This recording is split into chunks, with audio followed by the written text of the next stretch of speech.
What's up, everybody? It's episode number 99 of the It's Just Breaking podcast, yo. One more away from episode 100, but today, yo, we got a special episode, yo. So in today's special episode, yo, we got two playmakers in the Toronto and Canada scene, baby. So first off, in his second appearance, yo, we got representing Dangerous Goods, Wintour Massive, and MEC, we got Boob Jester again. Let's go. Hey, Bam. What's good? Thank you. And of course, and our second esteemed guest, yo, it's about time, yo. We got the legend and OG representing Bag of Trix and the Canadian breaking scene, yo. Let's go. We got Benzo. Let's go. Long time coming, yo. Let's get it, yo. Let's get it. All right, yo. And yo, man, we got you two on for a special question, yo. So James, yo, kick it off. What was that special question you had for them? Question number one. I know you guys are busy. Yo, so you guys came all this way on the podcast just to ask this question, just for me to ask this question. Topical. What's on the mind? Who's winning, Drake or Kendrick right now? Hey, yo. That's what you came for. Fucking K-Dot for me, yo. Kendrick Lamar. Yeah, I'm not even really listening, which is really odd for me because usually, you know, I'm all about, you know, EMCs and MCs and all that. But for this round, I haven't been really following it. So I don't even know. But Kendrick seems like the more lyrical one, right? So, oh, for sure, yo. He not like us, dog. Yo, that's our banger right there, yo. Yo, we need someone to make that into a beat for breaking. Let's go. I think Drake is getting. I think at the end of the day, though, no matter how they try to chop up Drake, he's a machine that can't be stopped. Yeah. No, he's at the top for a reason, for sure. Yeah. He's gonna always make great music for his people because there's people that listen to him. So you know, at the end of the day, it's like same thing that happened with Pusha T. I think Pusha T like annihilated him. But infrared. But then look what happened, and it kind of like made Drake even more famous with his son and all this other shit. So it kind of backfired. Yo, man, that's what competition does, yo. This is what's good about it. They have they beef competition. It raises them up, just like in breaking, baby. Yeah, that's exactly what it is. I think it's just obviously cliche hip hop one, but but yeah, no, like at the end of the day, they're both huge stars, and they're just gonna keep pushing it. Like it's just a battle, it's not the war. Like there's all gonna say as long as nobody dies. exactly 100%, yo. All right, so we actually got we got the question. All right, see it. Podcast is over. See you guys. Okay, peace out. All right, yo. So why we obviously got you guys on, because everyone knows, you guys do big moves for the Redbull BC One Canada, yo. And of course, the Redbull BC One Canada is coming up. May 23rd is going to be the BC One National Finals. And I believe the Montreal one is this weekend, right? Correct. It's coming up. Yes. This Friday, May 10th.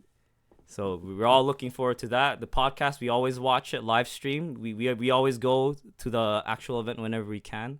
And this year is in Toronto, yo, so let's do it. But yes. Yeah, we're excited about it. It was a long haul for me and Bob, especially bringing it back around again, because it happened before that earlier. You know, we had BC One in the early 2000s, and then you know, things changed. People moved on in the company, and the landscape changed. And me and Bob took a risk doing an event, which was Dance Your Style. And it had nothing to do with breaking, right, Bob? It was just like the Redbull Dance Initiative has grown bigger since. Like BC One's been around since like 2004, like in Europe. And then Canada, this one was in 2015, and then there was like a bit of a pause moment. I know even James, like 2015, 2016, you're probably at those. Maybe all of you were. Yeah. Way younger. We were there. So. Oh yeah. James was battling top 16, I think, in the second 2016. One. I know. The second one,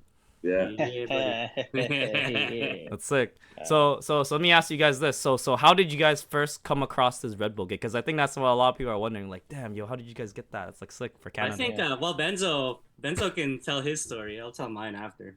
Yeah, that all started for me. That all started from just street performing and being out there and breaking out a lot of the jams that were happening at that moment in time, right?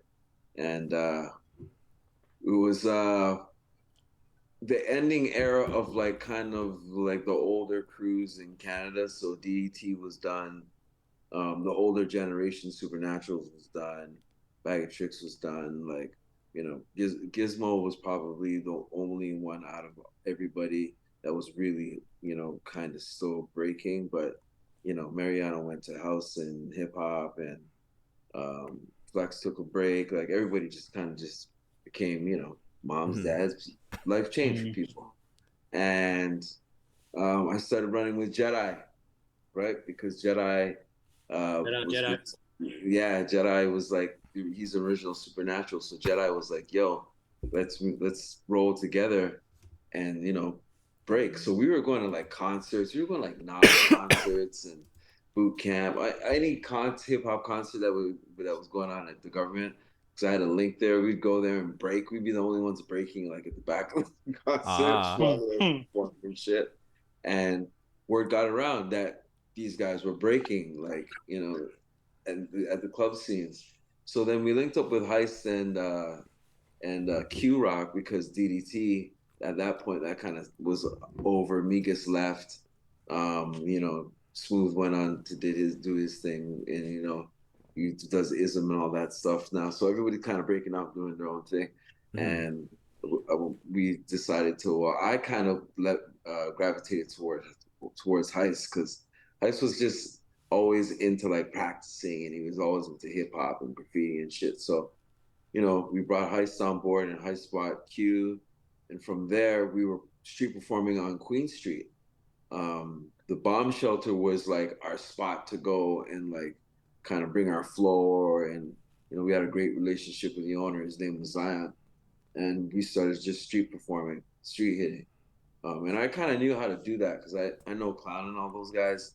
I used to watch them when they used to come here in Toronto, and I understand the formula. So, and I'm used to performing too, right? So, we just decided to like, yo, let's just do this. So we started street performing on Queen Street. So where the Queen and Peter is, where the Black Bull is, that bar, and it's kind of like just kind of like a outside patio, and there's this concrete area there.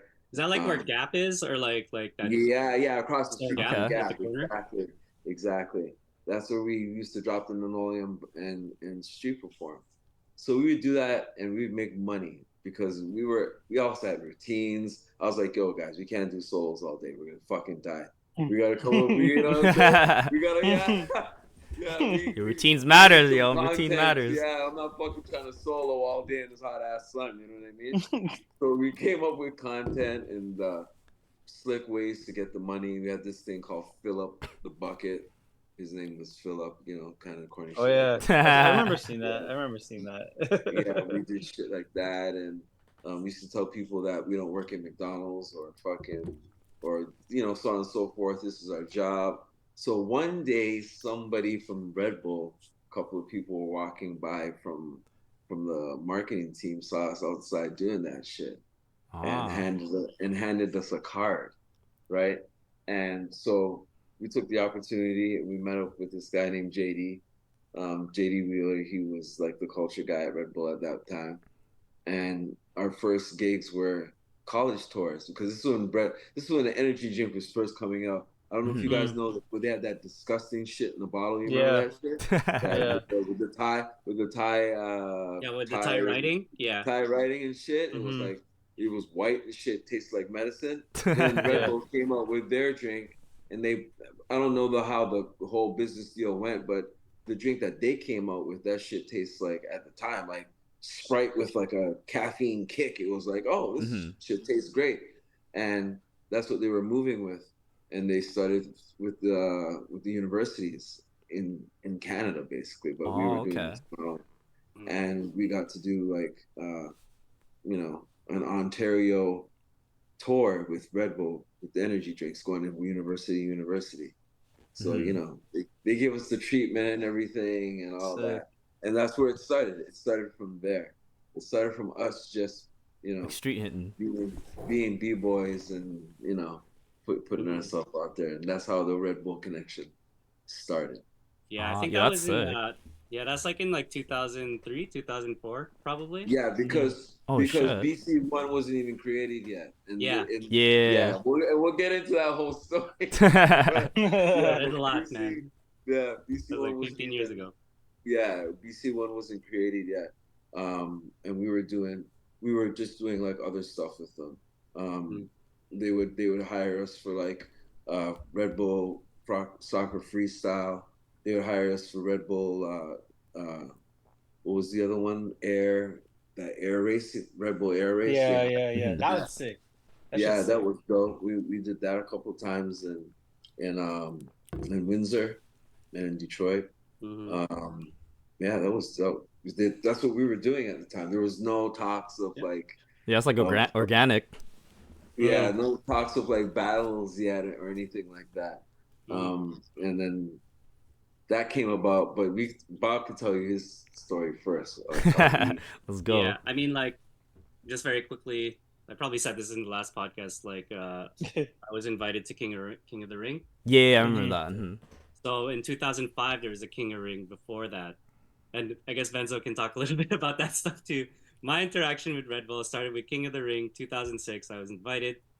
It was dope. Got to meet all the hypest b-boys and just stayed connected with JD, the person that also Benzo had met. And a lot of it had to do with just me being friends with Benzo. To be honest, like me and Uh Benzo huh. have known each other since I was 19. He came on tour to Winnipeg with Maestro Fresh West, and we have this place called the Forks, and it's like an outdoor like market kind of type Mhm. thing. Like say they were performing at Harborfront in Winnipeg, and I was there. I was breaking, and then I saw them, and I was like, "Hey, you're those guys from Much Music." And then that was that, man. It was a wrap, and Rap City. smoked them up, and that was it. We were True, yo, friends damn. forever I used to since see '99. Bob. I used to see Bob like probably more than some of the guys I would see like back in the days when I used to go to high school Oh because shit. What that's how the much heck? I was traveling. I'd be like, "Yo, Bob, I'm coming to Yeah, man. Winnipeg." Yeah, we've known each other for over 20 years, so since Yeah, Yeah, that's sick. Mhm. Yo, That's sick. yeah. damn. So I wanted him to be a part of it because of all the work that he put in the West Coast. A lot of people don't know that he is like the West Coast pillar when it comes to like activation of like just the culture in itself. I'm not just talking about dancing. You know what I mean? And a lot of people want to confuse like the dance culture with like the street culture in a sense where it's all violence. And I don't Mm. believe that's true because I've met a lot of people in New York City where it was created, and of course they had to deal with violence, but a lot of the dance cured people. It helped with mental illness. It did a lot for them. It took them and their families out of bad situations. So when I saw Bob was using that same formula, I was like, okay, he gets it. You know what I mean? Like he understands this. It's not about even us. It's the bigger picture is for us to like have this thing happen that we're imagining that we love, and we want it to be like true to the people and see like this art form for what it is, right? Some like real dope shit. Mhm. So that was the dream. I was like, I can't do this by myself. You need a team. You know what I mean? 100%. Mhm. Mhm. Yeah, but you need a good team. You just can't bring anybody, right? So yeah, I brought True. Bob on, and it wasn't even just me to say bring. I brought Bob on. By the time JD met with Bob and saw his work ethic and understand everything that Bob did, he was vouching for him too. So we wanted to make this alliance across Canada because it's so gapped. It's not like the States. Like, with the States, you can just drive to state to state. You know what I Yeah. mean? Yeah, and like meet each other up and whatever and hang out and see different styles and different interpretations of the dance. That's hard to do in Canada. We all know that shit. We rather Yeah. fucking, what I'm saying? We rather spend a ticket on like going to, IBE because it's almost the same price Yeah, as going exactly, Yeah. yo. to, Going to Vancouver, fucking Basically, yeah. $800. right? You know what I'm saying? So Yeah. That whole thing's it started with, you know, us. It's crazy. It's like I don't want to say that we're the reason why, um, you know, breaking competitions kind of blew up in Canada, but it happened because us four that were breaking out on the street, they were like, "Yo, we should do a breaking battle," and that's where King of the Ring came from. This is before BC One, right? Yeah. And I'm sure Red Bull already had this idea going because the story I'm about to tell will lead up to that whole point. It's Okay. like we wanted to do something dope for the community, and I was already kind of like set on doing battles, so I was already trying at this point, right? So, and I figured, well, you know, we worked with this company and they're kind of into what we do, you know, me, Heist Q, and Jedi, we can make this happen. So they started with this thing called King of the Ring, right? I didn't coin the name. I had nothing really to do with some of the structure for the battle, other than like being a judge, right? And then you guys know the infamous thing that went down about that weekend, right? Is that About when me. you were in the street? Yeah. In the street? Yeah. I Wait, saw wait, the what is video. this? Yo, you didn't see the All Out War documentary, bro. See what I'm Oh, talking that. about? Oh, that one. Okay, okay. Yeah, so basically what happened was is like I was a judge, and you know, we were doing King of the Ring, and we did King of the Ring 2, and then we got a cease and desist from Red Bull, Damn. right? To be like, not in a sense where you guys are doing something like wrong. They just wanted us to stop doing King of the Ring because BC One was about to Oh, okay. become what it is. That makes sense. Yeah. So like King right? of the Ring was your guys' thing, and then like Yes. Red Bull's like, hey, wait, we should do our We're own about to thing. do BC One or whatever. Yeah. So. Yeah, we're about to Damn. do BC And then- One. Yeah, Okay. and then we don't own the rights to. They own the rights up to it, Yeah. obviously.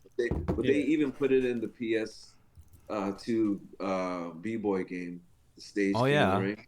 Yeah, that's Toronto. That's Oh shit. that's the Toronto. I gotta get stamp. back on that. I haven't played that. Shit, that's Yeah, sick. so that was like our first spark to be like, yo, we can do this. You know what I mean? Like this could actually happen.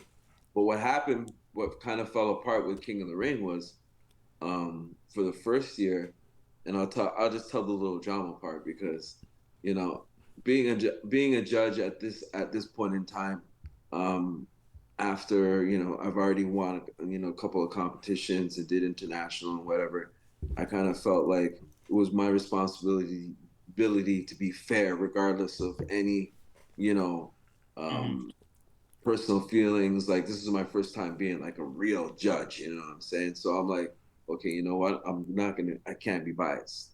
So they have four of us judging King of the Ring. It's Deadly, Ice. I don't even know this story. Yeah, Migas, and myself, right? And there's a battle between Silence and Dizzy. Let's go. Right? Yeah. And the first 3 rounds, they throw down, everybody's going nuts, and I picked Dizzy. Nice. Right? Oh, really? Yeah. Migas and Migas and Heist picked Silence. Oh, now wait. Now I'm gonna tell you this. Silence is my crew member. He's in Bag of Trix. That's a little tough. That's tough. Right? So I know being honest with my boy, no, you didn't win that. You know what I mean? Like I picked Disney, I was like, and so did Deadly. So it became a tie. Right? Because there's 4 judges. Yeah. Nice. Yeah. 4 judges. Right? So I'm like, here we go. So there's a tiebreaker, and after the tiebreaker, Dizzy does a move where he kind of crashes. I know the move. I know when he does it. He crashed it. He crashed it. 3 of us picked silence, and then one person picked Dizzy, and he didn't qualify. So he grabs the microphone. I mean, he calls us out as biased judges. Yo, these guys are being biased. He had an Eric moment. We call that an Eric moment now. It was a full on like, yo, these guys, and I was like, so where I'm from Jane Street, right? And I don't mean in a violent way where I'm gonna be like, I'm ready to fight. I mean in the sense where I'm from Jane Street, where I'm kind of like, if you're gonna call me out like that, and I know I didn't do anything wrong in the first place, you know what I'm saying? Like, I'm just being truly honest. I'm gonna get in that ass. I'm gonna be like, okay, let me set this straight for you. So I grabbed the mic after he made his little, acceptance speech about how he felt about it. I grabbed the microphone and I was like, nah, bro. I'm like, I said, I voted for you the first round, second round, you slipped up or whatever. But I was like, if you really feel that way about us, we can take this shit outside, right? And battle outside on the concrete. As soon as I said that, when I mean about maybe 800 people, the jam ended. It's outside. Oh, everyone's already out. Damn. That's some real shit, yo. A full concrete session going on between me, Dizzy, and of course, other people jump in. Heist jumped in, some supernatural guys jumped in. Everybody's in everybody's face. They're like, "No, you're a biter!" And everything's going back because Bro, I wish I was there to see that. That's sick. Yeah, what they really want to say, they get upset and they're saying it. Yeah. Yo, that's fucking sick, yo. Yeah, and it was an epic moment, and I think it became a moment where, people realized like how intense this dance is and how much these guys really love it.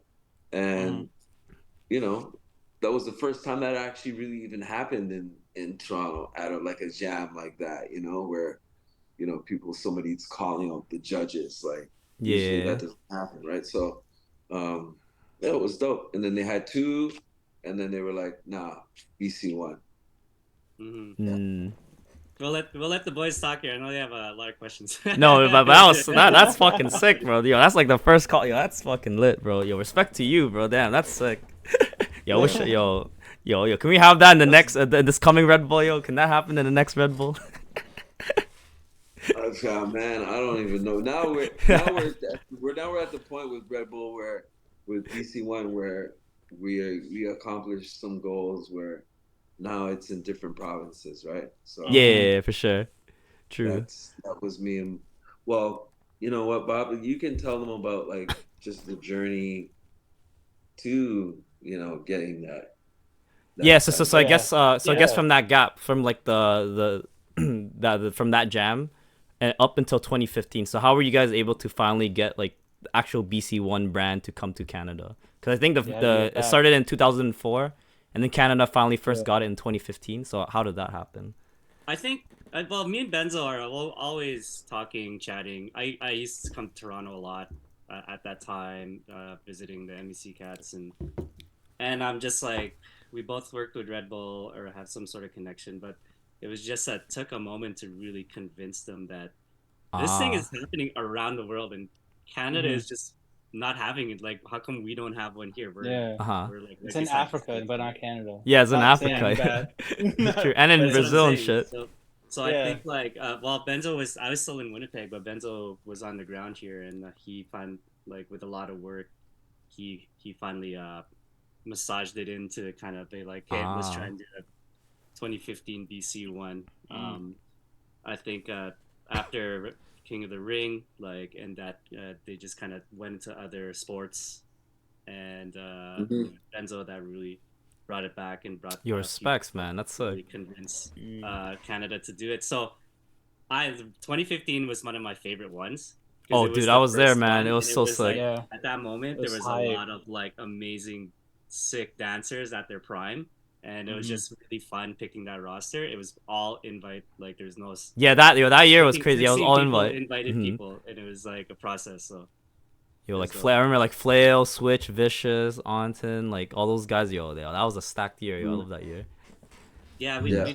we try, and it like that's why like me and Benzo, uh, because I know a lot of my West Coast peeps, and understanding that scene combined with his knowledge here, we were able to kind of have Hmm.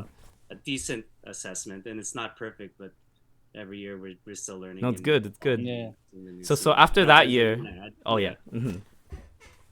Yes, so I was gonna. So after that year, was it an easier pitch? Like once they saw how successful, because I remember it was pretty like there was bare people at that jam, whatever. So after that year, was it easy pitch to have it like consistently after each year? Benzo, what's your experience with that? Bringing it back for 2016. Like I said, the landscape changed, right? And um, the way it kind of works is we take direction from the higher ups, obviously, right? So Hmm. Like the global yeah. scene, like how they do it globally, like in other Mhm. countries. Hmm. So we're Yeah. kind of like, you know, trying to just keep ourselves, involved with whatever they kind of pitched to us. And they pitched Dance Your Style. Like I was saying, it Hmm. wasn't like they were confident about BC One, but like I said, the person that was working in the culture department, the hands changed, um, Mm. and the person that we were working with now, um, they handed us Dance Your Style. And instead of like, and I'll be honest with you, at that point, I was kind of like a bit deflated because I was just like, and not to sound cocky or anything, but I was just like, yo, I've been doing this, I've done this. Like, Mm-hmm. why is this changing? You know what I mean? Hmm. And I was like, you know what? Let me just put that aside. And I said to Bob, I was like, yo, let's just do this thing and see if it works out. And Yeah. crazy enough, Bob was like the big influence for me as well, because he was like, Mm. yo, trust me, let's just get it done. And then if we get it done, we can, fit BC One back in to the schedule and to regular programming. Hmm. And Dance Your Style became like a really good jam. Not only I know a lot of people have their different perspective on the jam, but Dance Your Style is one of the biggest dance competitions out there in the world right now too. It's Hmm. Yeah. You started that concept. so that was again from Global. There's a few people that came up with that concept. Yeah. Mm-hmm. Um, In France. in France, yeah, and they basically wanted to do a competition that push dancers to the edge with different types of music and Mm-hmm. different styles of dance, right? Um, and because BC One was for the B boys, a lot. I first remember the B boys used to be invited, right? Yeah, But then yeah, after yeah. a while, yeah, they were like, okay, we want to focus more on like other street styles and studio styles, what I like to Yeah. call. And Yeah. yeah, I, and I, that's your Yeah. style is now again. Like I said, at first I was rejecting it, and then not really rejecting it, but I wasn't really about it. And then now it's like again we have it across Canada, which is yeah. another goal that Hmm. went Mm-hmm. along. I think one of the biggest things about having this opportunity with working like a entity like Red Bull is just understanding the bigger opportunity past the competition and what it could be to grow and nurture the Canadian scene in general. Mm-hmm. Like, Hmm. and and we those are some of the considerations we think about when we're picking a place for the ciphers and whatnot, or like even the dancers. Like, so just really kind of trying to understand, trying to find that balance, making sure there's equity all around. That makes Not every sense. place Hmm. is gonna be like favored, every province and city has different opinions about this and that. Yeah. It really takes you gotta have some thick skin for this shit. Oh, Yeah, we 100%. Yeah, you can't satisfy We everyone. know all about that. Yeah, it's just because I guess because you answered one of the questions because I was gonna ask why is there no qualifiers for Toronto, but what you just said makes sense because you want to give opportunities to all the other provinces, right? Yeah, I think especially because I'm not from Toronto originally, Mm-hmm. and I know how hard I had to work 10 times harder than a breaker in Toronto to get where I'm at because I'm in Winnipeg. I'm a Winnipeg guy. What the fuck's in Winnipeg? Back in the 2000s, like what the fuck? You boys are from Winnipeg, right? Yeah. So I think I'll speak for myself. I tried really hard to represent my city.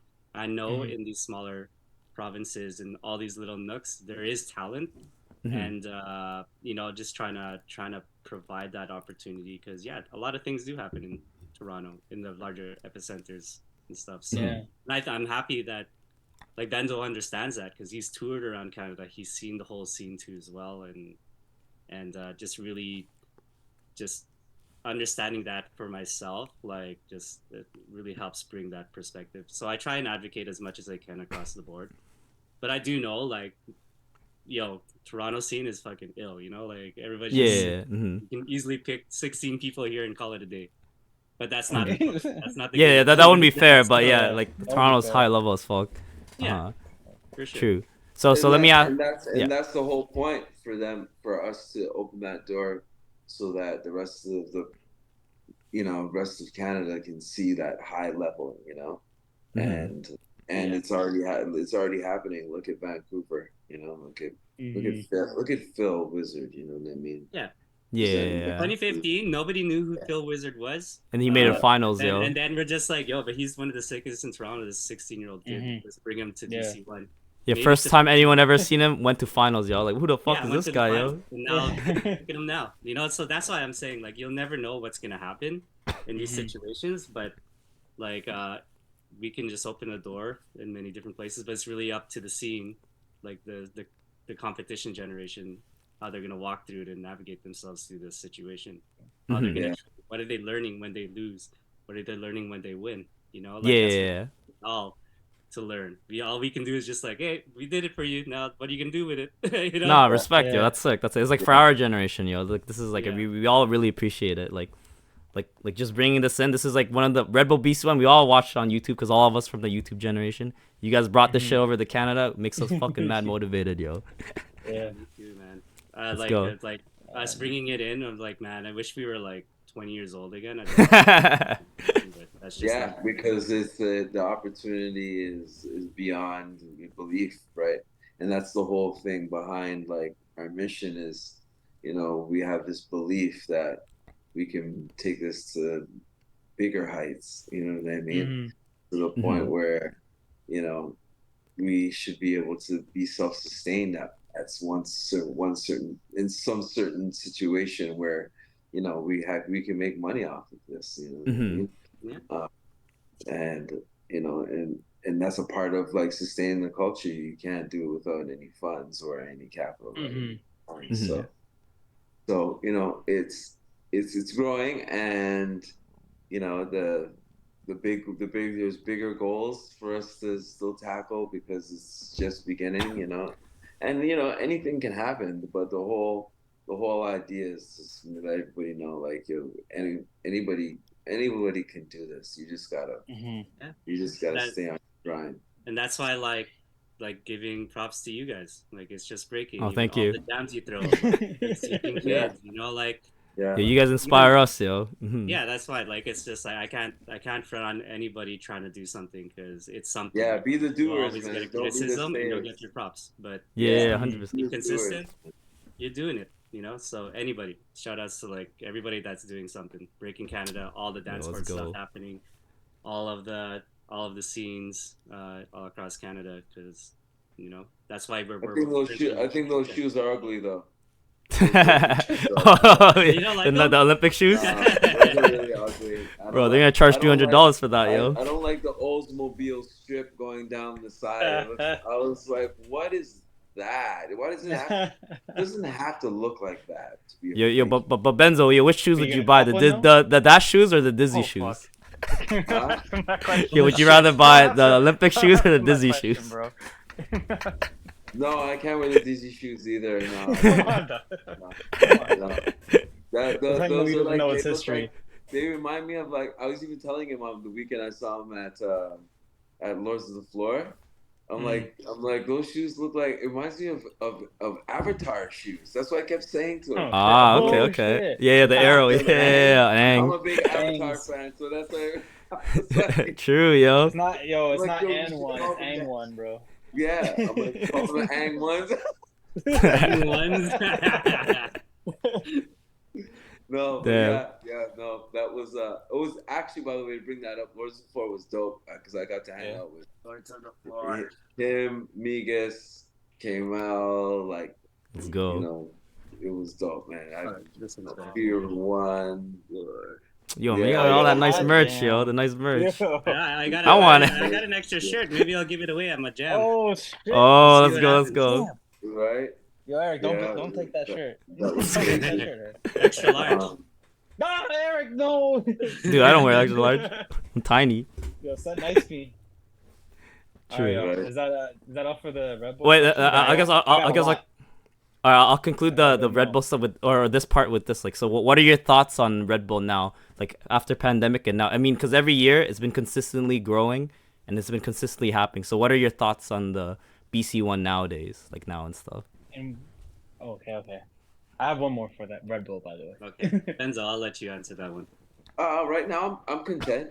It is, like I said, it's growing and it's across Canada. That was one of my goals. Like I told Bob from the jump, I'm like, yo, I wish we can just have prelims, you know, and I wasn't able to do it without him because, again, I don't know that the West Coast that well, you know, like I knew it a bit, but that's his side, you know, that's like his turf. So I was like, yo, let's do it, and yeah, and so now the sky's the limit, you know, World Finals, even though we've, you know, something like that, you know what I mean? That would be dope for them to focus on. Yeah, yo, if they had Toronto World Finals, yo, what the fuck? That'd be sick. Yeah, I mean, like it's been a big growth with Red Bull too as well. Like, big shout out to Red Bull team, like Jared, Dre, Simone specifically. Yeah.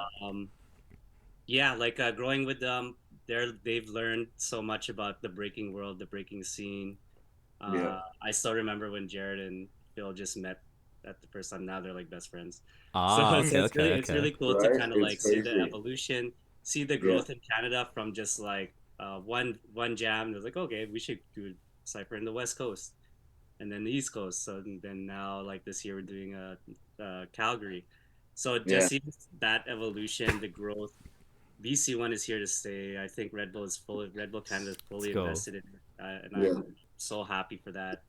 And I'm so happy that they're still having us involved in helping guide. Big up Zig as well for Zig is the Don in Montreal, yo. Zig, Or in Quebec. Kataro, Arthur, they're part of the team. Yeah, Kataro, Arthur, that's right. We have a bigger committee to just kind of help make the decisions, get like on the ground, like knowledge of what's going on, who's and whichever, just to make these right choices. And that's the same plan we're doing for Dancer Style, because the thing that people need to understand when you're doing something like this, you have to open the doors and help, you know, bring other people through those doors in order for it to grow. You can't do it by yourself. You can't. Yeah. Right. And with all those people that Bob mentioned, it wouldn't get done. And I wouldn't say it wouldn't get done, but it wouldn't get done. And I'm gonna say this, Bob, and you probably would agree with me, but we're true like hip hop, you know, purists, and we want it to be done in the best way possible, right? You know, and we put those people in those positions that have the same concept and the ideas and the same way we feel about the culture. We put those people in those positions. So my question is, what's next? Do you have any secrets that you can talk about while we're here? No, I can't. I I know some stuff that's like a year away already, but it's just like no. Well, how about I'll say this: whatever's next, everybody's gonna be happy about it. Okay. I Okay. think. All right. I hope so. I think We'll see. no, the confidence. Okay. Yeah, hell yeah. All right. So now that we got man Benzo here, I got a couple questions. I got the Rolodex is spinning while you were talking before. I'm like, ooh, I got that outline. Oh yeah. Yeah. So this is I want to rapid fire a couple of these because Okay. I got a good amount in my head. We'll see how much time we have. Uh, yeah, we'll see how much time. But first one. Who was before? What crew was like before you guys? Is Bag of Trix is like the first like big time crew. Who was it Uh, before you? How'd you even get into this? How'd you get started into breaking? so for Bag of Tricks started out in '92, right? Mm-hmm. Um, when we first started breaking, I would say it would be about 88, 89, but there were no crews at that point. Oh. There's a huge gap where, breaking in Canada stopped, I would say around like 86, 87, because Mm-hmm. 84 it was hot. You know what I mean? By the time, you know, Big Daddy Kane and all those guys came out and their dancers were out, everybody was dancing like them, which is like what we call like a Yeah. party style, you know what I mean? So, a lot of the dances were named after songs, like Pee Wee Herman, Cabbage Patch, all that. So that era Mm-hmm. was happening, but it was duos. Yeah. We were all dancing, but we weren't called Bag of Tricks yet, but we were dancing, and it was a lot of duos that were out there. And my shows, big up to my show. My show was kind of like his dancers were like the best dancers in Canada at that point. They were like, Mhm. you know what I mean? They were the best. And that was Frankie and Dare, right? Act One and Act Two. So those guys um, were like the plot. They were the part. You know what I'm saying? So then you had other guys like Gizmo and Tic Tac, who were Mm-hmm. representing like Martin Grove and like Brampton at the same like just further north from where we were, and then we were basically from like Jane Street, so we had myself and Tommy Steves, who was just Days, and then Magic and Case. So then they had other guys out in Brampton, Shadow and Quest, um, Kwame. And then they had two other dancers from my show, which was Cougar and Blast. Then you Mm-hmm. had Rocky and Bullwinkle, which is his first dancers. Mhm. So it was an era of duos, right? But before Yeah. that, there were breaking crews, right? And a lot of them, I don't know a lot of the name of them, a lot of the name of those crews, but they existed in the '80s. You know what I Mm. mean? The '80s. Then they had that gap, where everybody was dancing, what people would say, dancing like, kid and play and shit. So there was that era, and then we decided to bring back like this essence of like what breaking is the dance of hip hop. It is, Mhm. right? So Mm-hmm. we wanted to go back to the root of what's the root of this dance, right? This music. What's the root? What is this? So we went back to it and was like, yo, we got to start breaking again. We had clips of, Yeah. the norm, Beat Street, Wild Style, Yeah. like, you know what I'm saying, Flashdance. We had all those clips, and we were just trying to make stuff up. No one taught us. We just took what we could take and blend stuff together through the influences of like, that's how the thread came about. I always tell people thread the needle is not a breaking move. It's a hip hop move. We learned that Mhm. from Big Daddy Kane's dancers, right? Which is Scoop and Scrap. Really? Yeah, well, that Oh. they were the first ones to do that, right? To do the thread, yeah? Yeah, Because and the what's his name? standing up, Yeah, right? because the jump one. Because Wiggles Yeah, was the saying jumping one. he made it Yeah. in Toronto Yeah, Mhm. too. Because Wiggles yeah. said, yeah. That didn't hit the floor. I would say that until we kind of brought it forth. And I'll tell you what's the crazy thing about it. We didn't know Gizmo and TikTok at this time, but Mm-hmm. Gizmo was definitely doing threads and breaking by the time we met him, which was like I would say early 91, Mm-hmm. 92 is when we named the crew, right? So, and then we were also kind of doing that kind of style where we're using threads on the floor. My show's dancers were kind of using that style, but they weren't using six steps. an actual Yeah. footwear, Mhm. and they weren't using freezing and stuff, but they were using the thread on the floor. So that's why I kind of tell people like the thread kind of wasn't just invented by one person in the city. A couple people in the city were doing it at this time, right? At that point in time, there were no crews. We came Yeah. together as Bag of Tricks after Monster Jam. I was before Monster Jam '93. I mean, so the Monster Jam '93 was this competition that Ron Nelson wanted to throw, and whoever won this competition, that they were the best dancers in the city, and my show's dancers were the judges, right? Mm. So we already had a crew. We were already called Bag of Tricks, but they wanted us to battle Shadow and Quest, which was only 2 people. So it wasn't fair for the entire crew to go up there and battle, right? Mm. So they said, okay, Bag of Tricks, who are you gonna send? So we sent Gizmo and Tic Tac, Nice. right? Right? And that's the first time I would say that people got a real whiff of what like Gizmo was about, because he went on there and he started doing like, remember this is like early '90s. People are telling us breaking is whack at this point. People are like, yo, that's Right, 80, right. that's 80, 84, 83. Why are you doing that? People, I forgot the first sight of like crazy flares, swipes, like Gizmo was going nuts. So there's footage of it too. Yeah. And he does this windmill with the one, like this under like his Yeah. arm. And he did that and the whole place went nuts. And from that point on, that's when we started getting, gigs, and then people finally saw us on Rap City, and then I Yeah. swear to God, from there, and Rap City was kind of like um, the introduction for the Zoo Bar battle. When everybody battled like Intricate and Flow Rock and the Raccoons, that tape. That's the one. That's the one that like solo all over the world. That's why everybody knows who the fuck we are. Oh That yeah. that before that battle, we were on Rap City, and there weren't really any crews.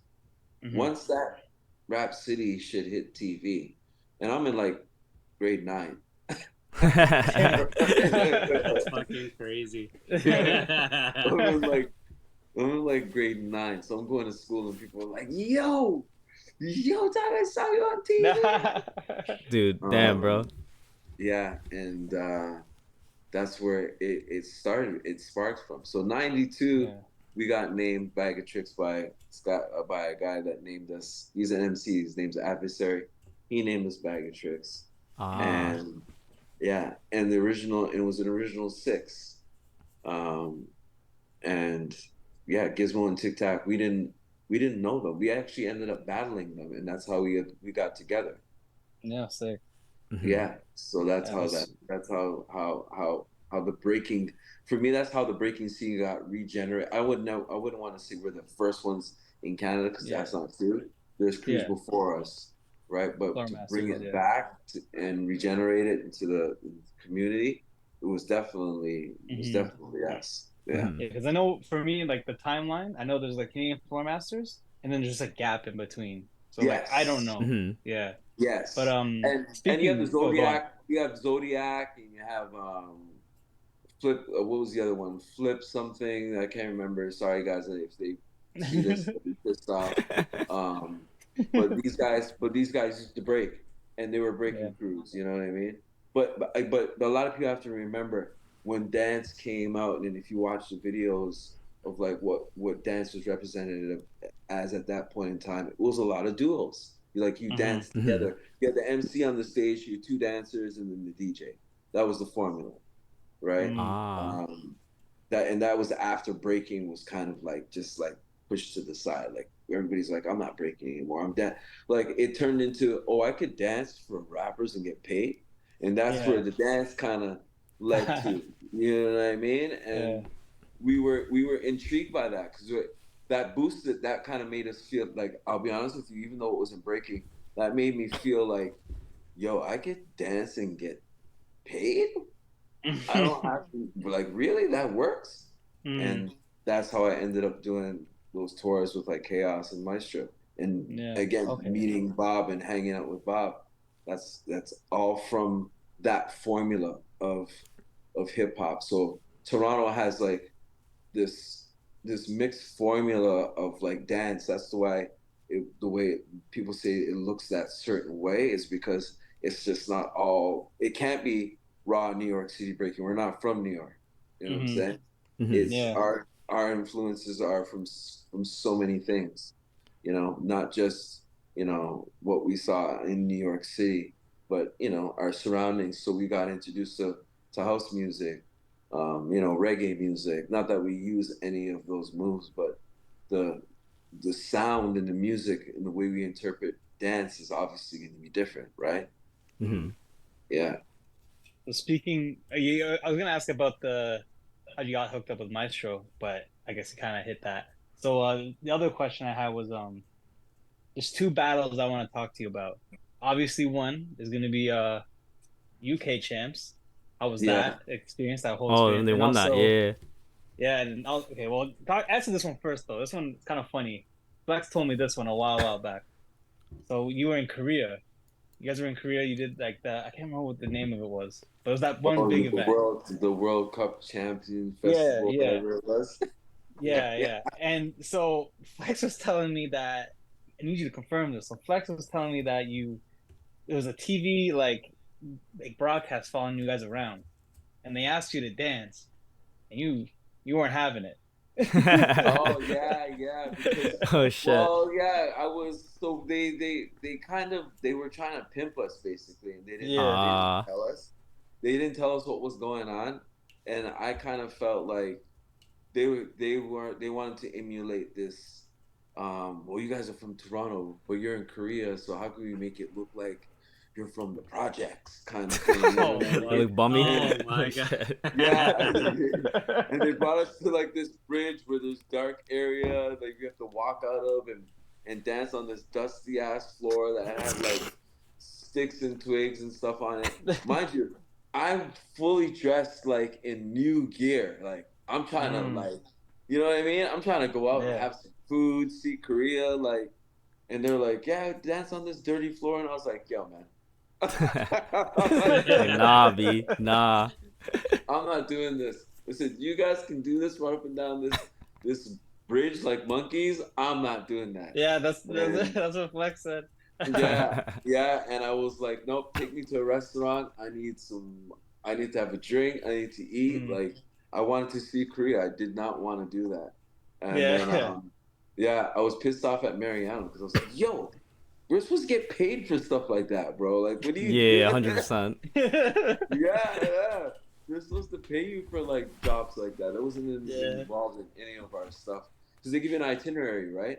So we were Mhm. just like, I was like, yo, this isn't. What the hell is this? So then I was Yeah. like, I'm at this I'm like, bridge. we're not. Yeah, try to squeeze one out of us. Yeah. And how was UK champ? How was that whole everything? So that whole trip was done in 1 year. That I don't think a lot of people know that. 1 year. Um, Damn. yeah, um, and that was one of our hardest trips because we didn't have funding like how most people have. Like, Mm, well, we didn't pay for anything, but even though that was the case, you still just had to, you wanted to go on a trip and have fun. You know what I'm saying? yeah. So you still end up spending money.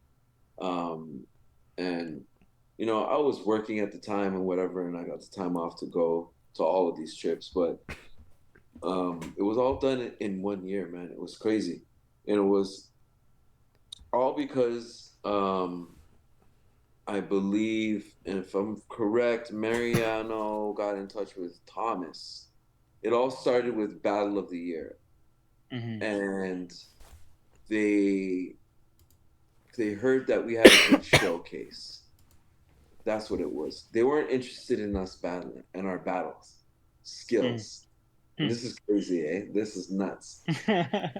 And um, we were like, okay, well, when we get there, we'll show you. And they brought us to Battle of the Year, and from Battle of the Year, people heard we were coming. It was like headhunting. It was crazy. I was actually kind of like shocked, because I didn't think people knew us, but because, like I said earlier, Crazy Legs sold one of our tapes, they knew of Gizmo, and Gizmo actually was, part of Rocksteady in between this whole story, him and Teeth, and there's a whole. We probably have to have a whole new episode to talk about that, about Bag of Trix being a part of Rocksteady and how that whole thing, like, some of us did and some of us didn't. But anyways, by the time we got our info and our tickets to go Battle of the Year, we're getting phone calls from like UK, Korea, like, yo, you guys are coming here because it's cheaper for them, right? Yeah. They're like, oh, so if you're already here, you're gonna be there, would you like to come here? And would you like? So Mariano was doing all the PR for that, and he's like, yo, guys, he's like, Korea wants us to come before Battle of the Year and UK, right? And I was working at the time. I was like, fuck, bro, I already took off time from for Battle of the Year. Now you're telling me you got to do 2 more? Like, what do you? She's like, yeah, Korea first. So I was like, okay, you know what? I'm like, went and told my boss, and he's like, yeah, man. He's like, I know you're doing your thing, whatever. So Korea, you heard the stories, what happened there. It was a whole Fugazi thing. That was like the worst thing ever. Other than the fact that I got to dance against like some of my heroes, like, Kenny, and Quick Step, and me and Crumbs became friends at that point, and it was a good. And I met Poppy. I got to hang out with Pete, Poppy and Pete, and shit. It was dope, right? That part was dope, right? But Korea itself, like, that whole thing was whack. It was just horrible. And that was my first time seeing Air Flare to Halo. That shit was crazy. Nice. Wow. Yeah, because Korea was we were battling a crew called the People, and one guy in there could just do, like, he'd do Air Flare right into Halo, Air Flare into, but that was the only thing he could do. It's some Asian shit, bro. That's it, yo. Yeah, that was the early days of that. So that was horrible, but then everybody started saying, "Oh yeah, okay, these guys only got showcases." So we're like, "Okay, keep talking that." You know what I mean? And Germany, they ripped us off because Family and Rock Force. Is it Rock Force? Is it The US crew Rock Force? Yeah, Rock Force and somebody Is it else Storm's crew? in the finals or something. Yeah, remember the fight that happened, the big argument that happened? Oh, Suicidal Lifestyle. Oh yeah. Oh, that crew, yeah. The Family and the Rock Force were like into it. They wanted to battle each other. Yeah, the Family. 1999. Yeah, exactly. Family and Rock Force. Bag of Trix was caught in the middle of that. Caught in the middle of that at Germany, and kind of like us and what's the other, Spartanic Rockers. We got pushed to the side, and kind of like we were supposed to battle for first and second, and they flipped it on us because they wanted to see this happen. That's why if you watch Battle of the Year and you see us battling judges, is because the Family walked off on us on stage, right? We were supposed to battle them for third and fourth, and they're like, "Fuck these guys," and they walked off stage. And Damn. Just there. So then Speedy came up, Storm came up, and it just turned into something more epic anyway. So, but True. By the time we get to UK, we're fed up. We're like,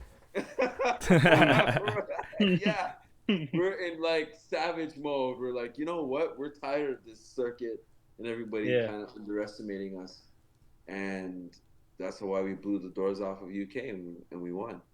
Yeah. Hell yeah. Wait, so that was all in 1 year. So you went to Korea, Germany, and that all in 1 year? That's fucking sick, yo. That's actually a dope ass year. Yeah. All right. So I guess that answers the question about like what was the question we had at the last episode about routines and solos or? Oh yeah. So Benzo, for crew battles, how important are routines? Because I feel like a lot of times the judges, sometimes they don't look at routines. But what are your thoughts on it in a crew battle? Like, is it necessary? Before you answer that, go. Shout out to Bag of Trix for being one of the biggest innovators of routines. 100%, yo, 100%, yo. Always respect that shit, yo. Okay, go ahead, Ben. Yo, before there was Jinjo Crew, there was Bag of Trix, dog. Let's go. Yeah, the routines it's crazy that you guys mentioned that, because the routines came from the inspiration of doing shows. Like, so you get hired for a show but you guys don't have a routine, so you'd have to make a routine Yeah. for the show, the MC, and that's where that kind of came from with our whole idea of having routines in battles, because we were kind of like, yo, you know what? If we could surprise them with something they don't expect, you know what I mean? Then we could just smoke them, period. And we were also on the movement of like, well, you know, back in those days, the crews were like 8, 9 people. You know what I'm saying? Yeah. A lot of people didn't know Bag of Trix. We were from the west side and the east side. So sometimes when we went out, it was only like 3 of us. So what are you supposed to do against 8 guys, right? So me and my brother and Tony, who's my other dance partner, we'd have routine. We had numbered routines. Like we had up to like 20 something routines. Battle. Damn. And we would be able to go to a jam and be like, call them up, yo, number 8, and we go in and do that. That's awesome. That's the code, yo. Yeah, and that whole battle routine thing, I think, is important because especially if it's a crew, it shows that you know how to work together. You know, 2 people that might not dance the same can still make a battle choreography, and make it look ill, right? Because Tony wasn't a full-on b-boy. He's straight into popping most of that time. Now he's full boogaloo, but at that time he was doing a lot of popping, and I was doing a lot of breaking, and we still had to make it work. So, you know, that's why you guys start to you see our routines people are like, oh, those routines are crazy, and we're kind of like, yo, we have to make it this way because we both dance different. Yeah. What was like the process of making a routine? Like for me and my crew, it's always me making them up. If you ask anybody, like, you know, there's always one guy. Crew, it's always me, but it's like gimmicks.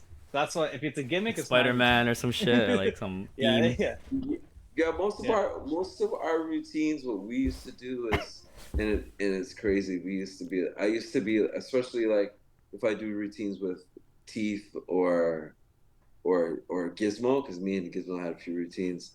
It would be like pieces of our signatures we would mash together. Okay. That makes sense. That's what we would try to do. We'd be like, yo, you really do this well, but can you do it? Can you flip it so that I can do this? And that's how it kind of. So you see that that kind of like stacking routine that me and Teeth have. That's all from like, okay, he's like, Benzo, I know you can, you know, hold your weight up good and so on and so forth, and you're flexible bunch, and we could, so, you know, and he's not as flexible as I am, so I became more of like the structure he kind of danced on, and that's okay. Right? True. That's crazy. Yeah.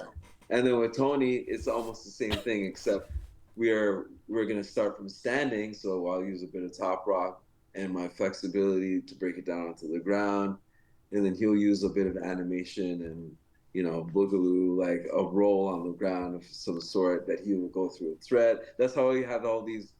If you watch our routines, it's like there's about 2 different dance styles at least in each one of them, you know. And then Flex does his completely different, because you can see the difference in the routines, like, you know, with him and Polly. Yeah. It's sick, yo.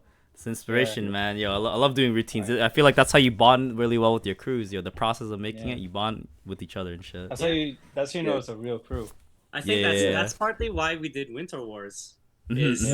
Force people to be your crew. I was like, force people to be like even from this, like doing a round robin, which is like big shout out to Benzo, because he did one of the first round robins that Dangerous Goods ever. Oh, okay. Did at the Bag of Trix anniversary back in 2005. So true. So yeah, like I think it's important to really have that bond with your crew, and the current crews, like your ORC and Holding On, like you have a crew already, but it's those battles is like you're in it together and you're gonna we were in it. We do it together, bro. It's like a school project, bro. Like usually we don't hang out with each other, but yo, we got an assignment coming up. Yeah, we gotta come together. That's the feeling that we felt back in the day with our crews with DGC and like Bag of Tricks. Like we were just like it's us versus the world, right? So, yeah. so I wanted to just kind of like recreate that for this generation. Like I hope and pray that you. No, feel for sure, what you're 100%. doing, you know? 100%. Yeah. And while we're at that, yo, let's shout out that jam right now, yo. So on May 24th, yo, we got another Winter Massive War right after Red Bull, yo. So Boob, yo, tell us about that. Okay, so this is not the weekend. This is the part. This is the promo part. Tell Yeah, do it. Friday, May 24th, Redbull BC One Canada Cypher at the Four Seasons Performing Arts on Queen Street. That's gonna be ill. Some of the illest dancers across Canada are coming through. 3 ciphers happened: Vancouver, Calgary, and this weekend it's gonna be Montreal. All the winners will be coming to Toronto and put on a show. It's gonna be one of the epic things. Winner goes to Brazil to represent. Ooh. In the last chance cypher finals. Saturday, we got Winter Wars crew versus crew battle, but this year it's open to everyone. 5-person minimum, no maximum. Super crews are allowed. I don't give a fuck. Just fucking you can bring them in. Get in there. Running you know out. what I'm saying? So that's gonna be fun. And we got B Bad, Mars, and Mav One, and they just released a mixtape. Hope y'all listen to it. Yeah, I saw that. It's like yo. This is what this we playing that in the session, yo. Yeah. So like, that's something fun to practice to. And then we got Benzo here, along with J Bugs and Pieces judging. So okay. So those are the judges for Winter Wars. Winter Wars, yeah. So Benzo, Pieces, and J Bugs and J Bugs. Okay. Yes, me and my Padawan. I'm joking. Let's go. And that's gonna be dope. We're gonna have like cypher prizes and MVP of the night and stuff like that. I'm gonna bring some prizes. We got about $1,500 in cash for the crew. We're not rich or anything, but like I said, we just want to get people together. I know a lot of cats from across the country are gonna be bringing some of their crews along with coming for BC One and competing, but also hopefully that makes sense. During the battle too as well. So that's gonna be really dope to see a lot of dancers from outside of Toronto. So y'all gotta defend your shit. You know what I'm saying? That's true, yo. We gotta defend our turf, yo. Let's go. Yeah, you're on your turf. And then Sunday, there's Break the Game held by Ensemble. And Ensemble 3 versus 3. They have some I forgot who's judging and who's thing, but I know Ensemble's doing it, so shout out to them doing their thing. The Ensemble. I don't have the information in front of me, but we all kind of work together to just kind of like create a weekend out of it. Because BC One was on a Friday, there was the opportunity to do something Saturday and Sunday, so we're like, we figured why not? Good. Let's create a contrast between the Performance Arts Center and just some grimy ass like crew shit. 1v1 to crew versus crew.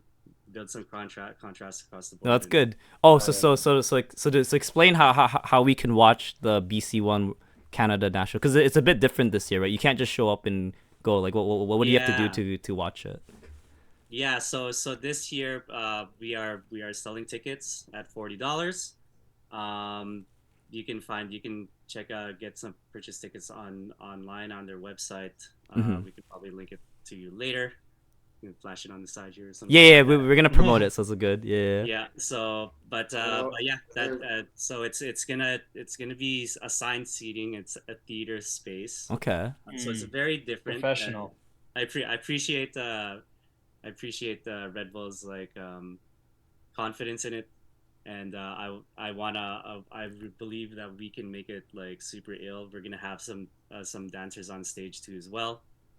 So it creates like a full energy. Oh, so for this one, are we allowed to actually go on the stage, or is it just like a seating thing? Or... it is seated. It is seated, but we'll have like a VIP section for. Oh, okay. We're gonna have about 50-60 people on stage. As well.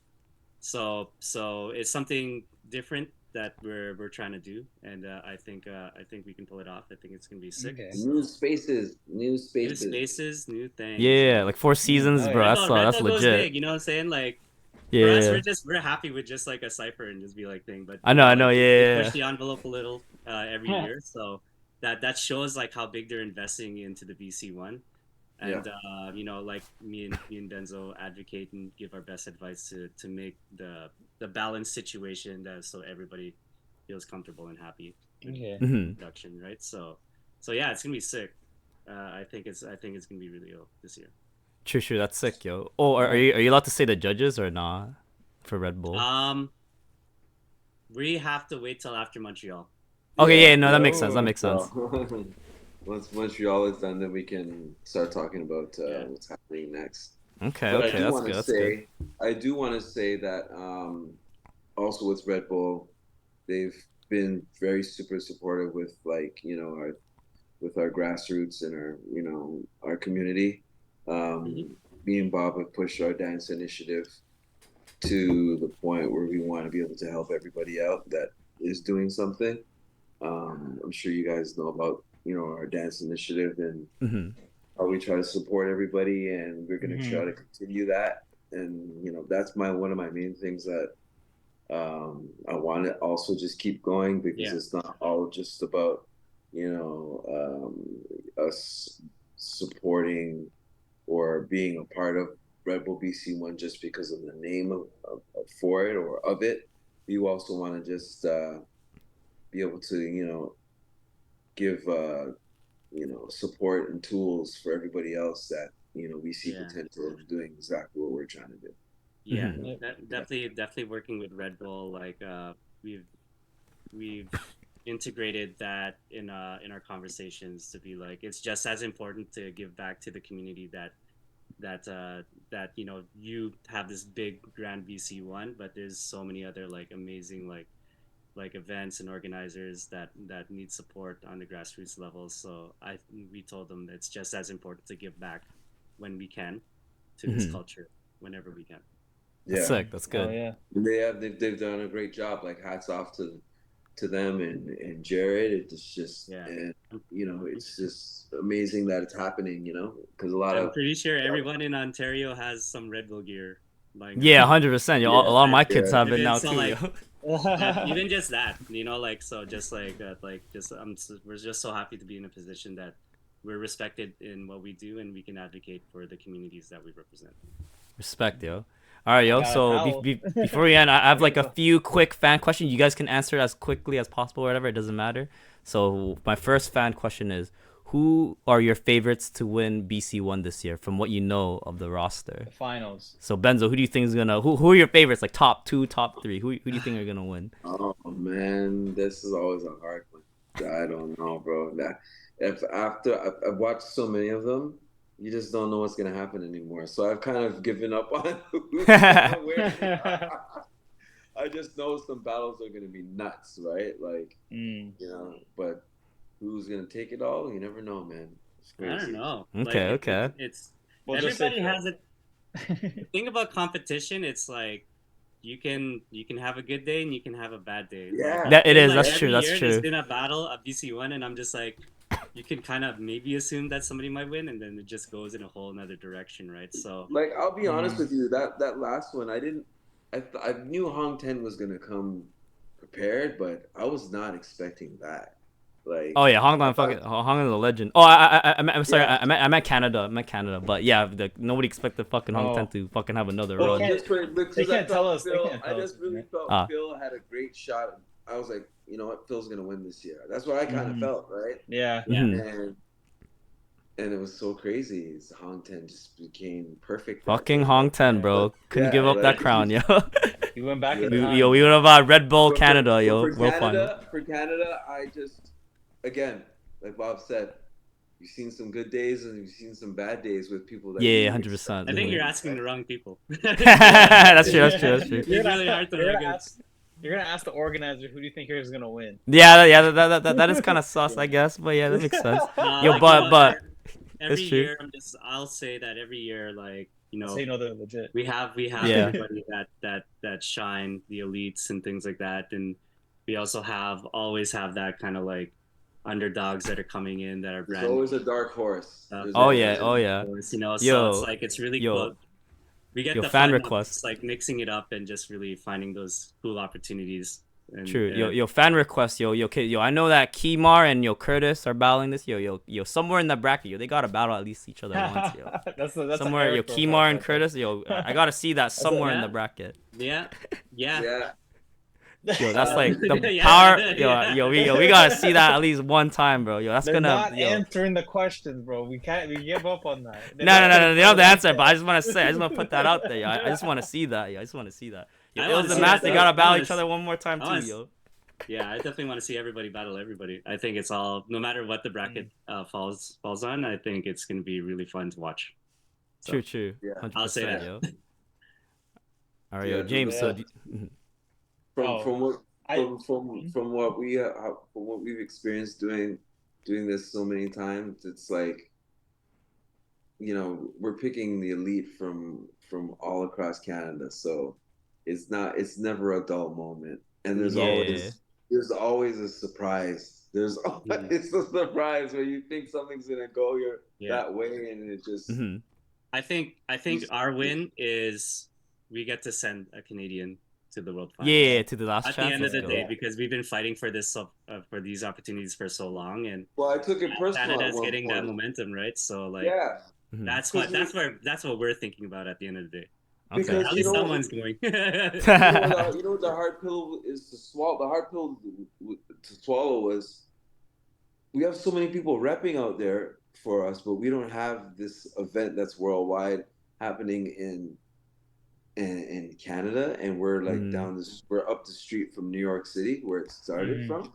Like, it's something that I couldn't sit with. I was like, I've been going to New York City since I was a kid. Like my parents used to bring me to New York City, and being a young black male in Canada, you don't get to experience too much exposure to that culture, right? So I was fortunate enough to have family in New York City, and it taught me about not only about just being in love with music, hip hop music, but it taught me about who I am, being a black man, right? Being a black person.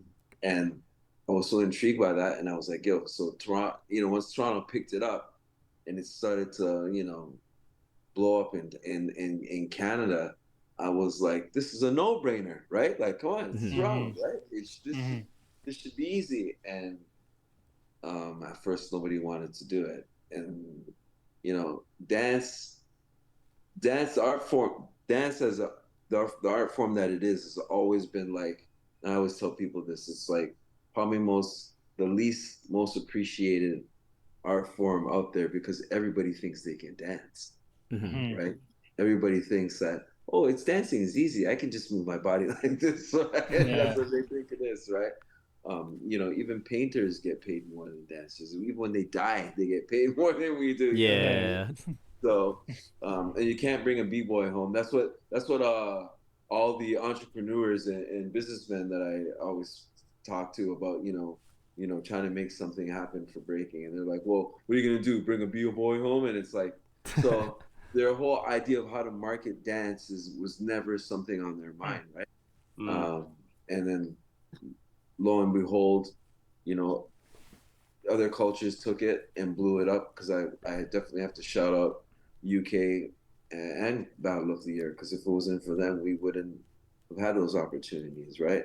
And it was away from home that I actually appreciated what we were doing, and that's what made it click for me. I was like, no, okay, now this is ridiculous. If this is happening over here, and like I said, we're up the street from where it's born, like, why is it not happening here? So, yeah. 100%. You're gonna get that soon, yo. We're gonna get that soon. BC One World Finals in Canada. Yeah, man. Speak it into existence. That's right. Let's go, yo. But yes, You think that's a Eric said podcast, so. or we're gonna do it. We're gonna do it. It's gonna happen. I don't give a fuck. Yo, Phil, we need you to win Paris Olympics. Let's go. Yeah, how do you think he's gonna do over there? Well, he's been pretty good over there, hasn't he? He's won. Yeah, he's been like the top of his game. He always like places top 3. He even wins a lot, like the gold medal too. I think he's gonna for sure. At least he's gonna medal, but man, he's gonna win this one year. gold medal that he had. I'm not sure how many he had, but I know he's won a few. So That's ill. Yo, man, That's we're dope. rooting for him, yo. We're always rooting for him, yo. Yo, Yeah. I remember seeing him in 2015 Red Bull. I'm like, who the fuck is this kid? Yeah. And now this guy's representing Canada, yo. Let's go. Shout out to Bill Wizard holding it Yep, down shout for out the to Boob country. Wizard. Right? Mhm. That's dope, man. Who do you all think is gonna win? Oh, Red Bull BC One? Canada. Oh, yeah, BC okay. Canada BC1? Cypher Oh, opinion, bro. All right, I mean, Ills is my okay, boy, it so depends on- I'm not gonna like, include him. He's gonna be pissed if I don't say I Ills, think but I think it other than depends on the Ills- matchup. It depends on the matchup. I think honestly, I think maybe Jason might be able to take Ills this time because he lost like what 2-3 times in a row. I think he's Yeah. hungry. I think he yeah, wants it. uh-huh. Jason? Did you Yeah, say Jay- that? so think- my top three is Ills, Jason, and Mass. Oh yeah, and Mass. Yeah, Yeah. it's one of those three. Mass And is the- like what he won like 2 Johansson's times coming already. back out of retirement, bro. Isn't Mass like on move 104 right now? Yeah, on his What's going Instagram. on? Yo, shout out to Mass. Your man's revealing he's spilling the tea right now. Yo. Yo, this guy, He's I was crazy. like, I know, yeah, he definitely is spilling the tea, but I'm like, this guy's building like an arsenal. This is ill. If you can Yeah. remember all of this. It's crazy. Mhm. This guy's That's North cool. Korea showing all his nukes right now, bro. Damn. He's like, I'm ready for war. Psychological True, yo. warfare, bro. Shout out to Kendrick Mass. I know he Lamar listens to these. versus Drake. Yeah, pretty Mass much, listens to yo. these The on big road three, trips, bro. Let's bro. go. Shout out. Big three, yo. For me, big That three is the big Ills. three. Yo, Who is Ills, just? It's just Big Me. Who is just? It's just Big Me. yo, man. Probably Who just has it? We'll Probably find out. We'll Phil. find out. May find 24th. out. Yo. It's Yes. probably Phil, bro. All right, Yeah, yo. So yo. we're gonna conclude episode number Yeah. 99 with this. But Unfortunately, Benzo I and gotta- Boob, is there anything else gotta you want to go shout home. out? I gotta get work. Shout out to my wife, Virginia. Shout out Dangerous Goods crew, Maximum Efficiency, Wintar Massive. Who else? Mischief crew, my old crew. Represent. go. Y'all, love everybody across Canada. We're doing it. Come through. By the time this comes out, you're probably gonna find out lots more information about Yeah. BC One and stuff. But until then, come through, man. Support your scene, support Canada's scene. Work hard for your shit, and it'll take you to where you want it to be. 100%, yo. And Benzo, was there anything that you want to shout out? Oh man, just shout out to the whole city, man. We doing it. Me and my boy Bob, we doing it big. Just the event's just gonna keep coming. You know, keep your ear to the ground. Yeah, I'm tired. Support your local DJs. You know what I You guys mean? deserve a rest after this. Yeah, support your local DJs. Support your local DJs. Support your local DJs, man. And Right on. yeah, that's about it. Everything else you'll see on the gram. Let's go, yo. Yeah. Let's go. All right, Benzo, ladies we and gotta get you back gentlemen. on again. You have like. Yeah, we have to, yo. There's too much content. You I have to want to talk ask you, about. what is K-Mel like in real life? Like, Your supernatural. Yeah, all that yeah, shit. we have a lot to talk Yeah, we saved about, that. We man. saved that. We saved that. We saved Yeah, that. Get him back We'll on the be back. podcast. There's lots. Yeah. I'll be back. 100%. All right, ladies and gentlemen, that was episode number 99. Yo, we almost at 100. Yo, we almost at 100. Oh, Yo, This lucky is number special. 99. Yo, lucky Yeah, we number might- 99. we're gonna have. Yo, who a- knows? Maybe episode maybe a 100 be wild too hard to do, episode. so this might be the last episode. You never know. The expectations, but yes. All right, yo. It's been an honor to get the legendary Benzo and the one that's the two playmakers, yo. Boob Jester, Benzo, you guys are killing it right now in the scene, yo. My generation, we all appreciate it, yo. Yo, You guys keep are a couple killing, weeks yo. at the jam. Big props for You guys you. better be there. You guys better be at the Yeah. jam. We're gonna Eric, reach you. We're gonna better reach. go this time. I can't. Well, yeah, I will. I'll be Eric. I'll be very courteous and not call no judges. All right, yo. All right, All thank right. you. All right, later, y'all. Yo, peace.